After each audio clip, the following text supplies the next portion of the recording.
I was really impressed by Philly's front last week. I thought it was the best their D-line had looked all year. It wasn't just Jalen Phillips, guys coming, back from injury, and how they looked against Green Bay. I also think this is potentially one of the rare games where Detroit doesn't have the better lines of scrimmage. Yeah. And that, that Philly's offensive line can push around their D-line a bit, and Philly's D-line can get to Goff, which obviously is, has been something that has been the way to slow down Detroit. And Laporta being out, to me, is potentially real problematic for Detroit. So I do think Philadelphia wins. I'm rooting for Detroit because I think it's more fun if Detroit gets to 7 wins, Philly's at 7 wins. Because if Philly wins, there starts to be real separation in the NFC. It's Philadelphia, the winner of Seattle and the Rams, you know what I mean? And then everybody else. If Detroit wins, it's going to be like 5 teams, basically close to tied for first. So I think that's more interesting. But I think Philadelphia wins this game at home.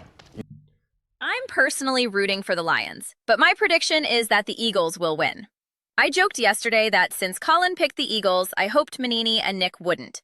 Well, Manini has the Lions winning, but Nick has the Eagles winning in 2 out of 3 scenarios. I'm not sure, Philly fans. Maybe light a candle, burn some sage, pray, do whatever you need to do to get that voodoo off your back. I tease Nick about supporting the Eagles or the Lions, but I understand his perspective from an entertainment standpoint.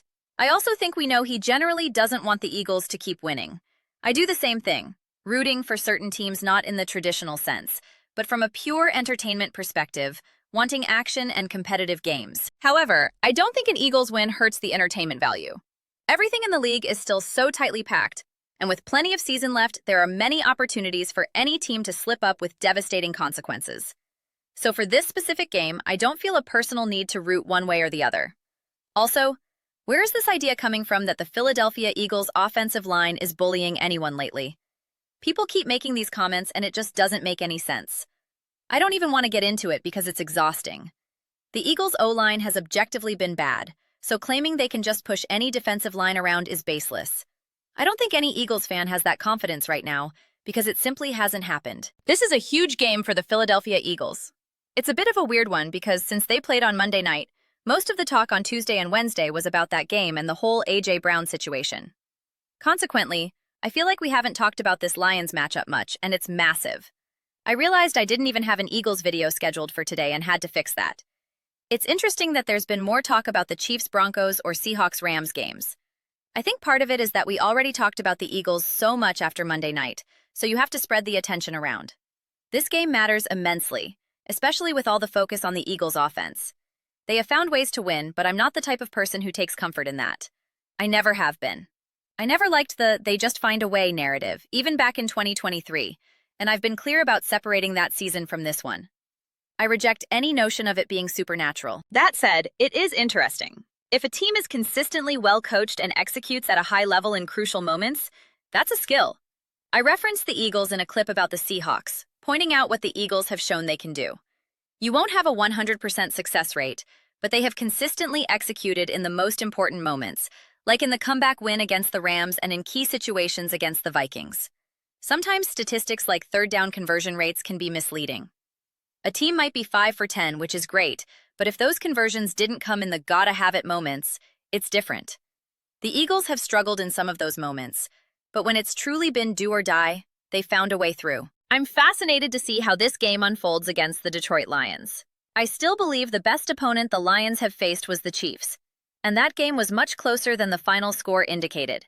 A trick play and a rare drop by Amon-Ra St. Brown on a key 4th down, which he catches 99 times out of 100, completely swung the field position and potentially the outcome. When you look at the Lions and the Eagles, you can find reasons for both confidence and concern for each team. You can pick apart the Lions' losses to the Vikings and Packers, or their win over a struggling Ravens team.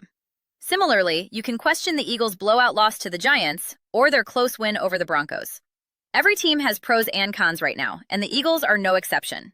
This is why Coach Sirianni has been banging the table about not defending anything this year. It's a new season. You have to reprove yourself. In a way, that's what A.J. Brown was also saying, thanking everyone for the ring, but emphasizing that it's a new year. I think championship pedigree helps more in moments of adversity, like after a bad loss, reminding you of your capability. But in the middle of a close game, that past success becomes irrelevant, especially with new players involved. This season for the Eagles has been a mix of great wins, ugly losses, and tough, gritty victories that people either love or criticize.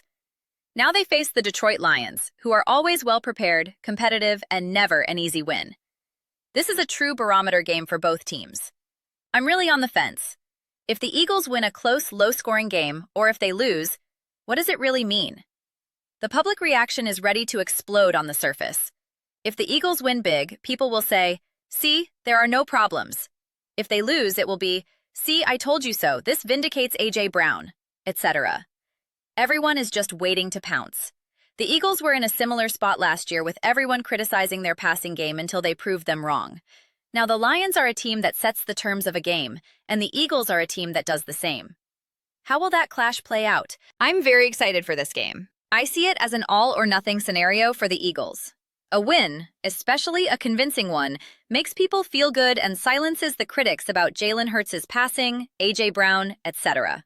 A loss, particularly a bad one, will bring all the supernatural funk and offensive criticisms right back to the surface. The external and internal pressure is high. This team is too talented to only score 14 points, and a blowout loss would lead to a week of intense criticism. There's always something bubbling under the surface with the Eagles, and the conclusions people want to draw.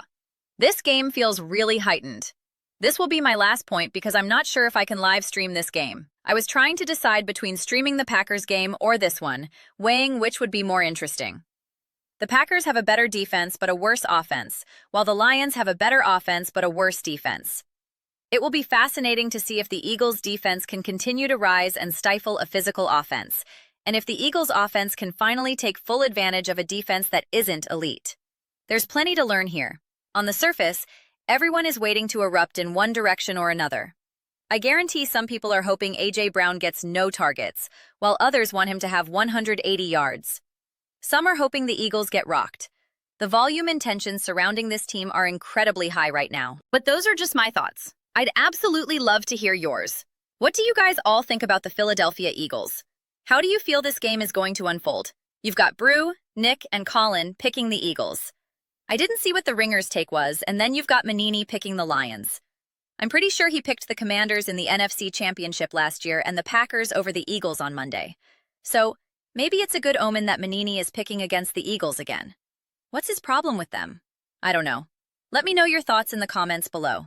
I read every single comment. So whether you agree with me or disagree, let's get some discussions going. Let's get into some fights, but ultimately, let's just have some fun. Please consider subscribing. We are building an amazing community here and would love to have you be a part of it. I want to build something we all feel connected to and are really excited about. I think we're well on our way. Please don't forget to give this video a thumbs up, as it really helps with visibility and the algorithm. Thank you so much. See you next time.